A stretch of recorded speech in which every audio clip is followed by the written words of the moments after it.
Welcome back, fellow artists. So in today's video I'll be showing you how to draw a deer head step by step in a line art style. And so if you enjoy the video, please like, share, and subscribe. And without further ado, let's jump in and do some drawing. Okay, so the first thing I like to do here is collect a bunch of reference and put those together on a mood board, especially if it's something like this where I don't draw animals as often, so my memory for a deer head is not going to be that great. So getting that collection of reference, maybe some different angles, even though we're drawing a straight on shot, it doesn't necessarily need to be a straight on shot. I mean, at least one or two of those would help. But after you gather your reference, the next best step I think is to draw a grid. So some of the softwares actually put a grid in there for you. But the nice thing about a grid is it will help you to see when things are skewing. If you struggle with alignment or proportions, a grid can be a helpful way to get past that. Another option too is if you take the reference photo and say you're trying to do more of an exact replication or a lot closer, you can put the grid over the reference and over your drawing surface, and then you can match what's in each individual cube or box-like area. So after we've got the rough sketch in, I like to convert this to a blue line. Inside of Clip Studio Paint, it's real easy to do. There's a layer option that changes it to the color. And I place another layer over top and I start inking it. Now, I like to use the G pen. You can really use whatever pen you want here.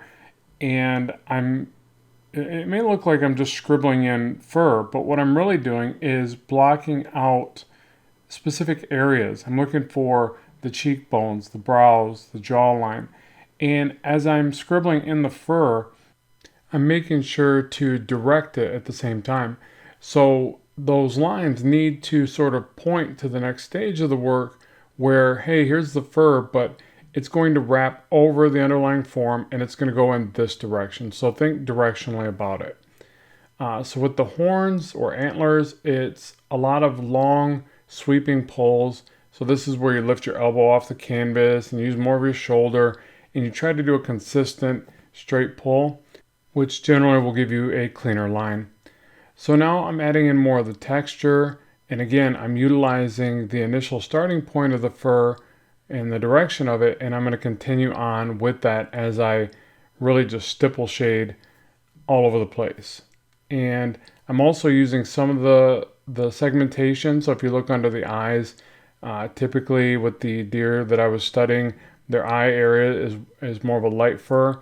So I'm also using the directional lines or the stippling to break off areas of the lighter and darker bits of fur. And so this part does require a lot of patience. It's a lot of repetitive kind of squiggly line making. A lot of those lines are really just a bunch of little C curves, but I'm just staggering them back and forth, back and forth. And you do sort of find a bit of rhythm as you do this, I think anyways, where sometimes it's really looking like fur, and then other times it will start to just look a bit messier. And I feel like what happens is we lose a bit of the rhythm, and that's where taking breaks and coming back to it can be nice. I always feel the need to do that when it's something overly monotonous. And the other thing is, I think it's important to just pop in some music and relax into it. I find that I get a lot more done that way, and I could sort of let time just fade away as I do this over and over. Because I am looking for a bit of depth and dimension, and the only way I'm going to get that is to really add a lot of value here. So to create that value, I've got to overlap these lines quite considerably. But you'll see there's areas I lighten up and leave it less defined as well. So you need that bit of contrast there to imply that sense of depth. So the other thing is that you're going to get to the areas that require a little bit different version of this. It's all sort of the same thing, but then you'll notice as we get to the ears, there's a lot more of a sporadic kind of behavior to the fur. So you have long fur, short fur, some's going in this direction, some's poking out towards the viewer, and again, a more sporadic kind of take on it. It's still the same process, but giving it that variation will really make it look more appealing. It'll make it look more accurate. And then with the horns, I'm using broken up lines that are a lot thicker than anything else in the design right now. And I'm also trying to wrap those in a three-dimensional way around the horns.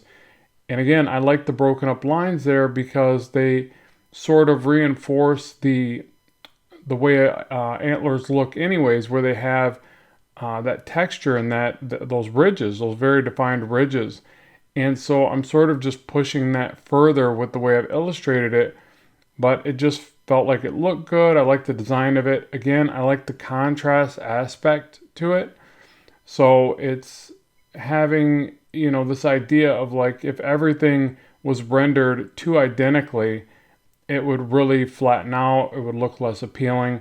So I look for those little bits of variation, stylization, stuff like that, even in something where I'm trying to get something a little more realistic here, but at the same time, still good for, comic style, anime style, stuff like that, illustrative style. Now, the other thing I like to mention here is that with digital art, your ability to correct things is so much better. So I'm working off an XP Pen 24 Pro 2nd gen, a fantastic device. And one of the neat things about digital art here is that when you do feel like something's not going right, you're not backed into a corner. You can make your edits pretty effortlessly. So what I'm doing here is just, erasing back. You can use a whiteout version of the G Pen, but I'm just erasing this back and I'm changing the jawline a bit.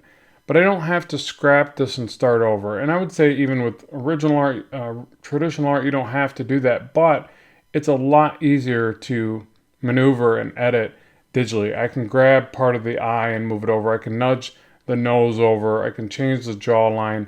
And I just have to go right back to rendering. And if I render enough over top of those edits, you'll see it'll all start to blend back together. So again, it's one of the things I really like about digital art that allows me to keep moving in a forward momentum and get my work done and not feel like I need to keep, maybe starting over all the time.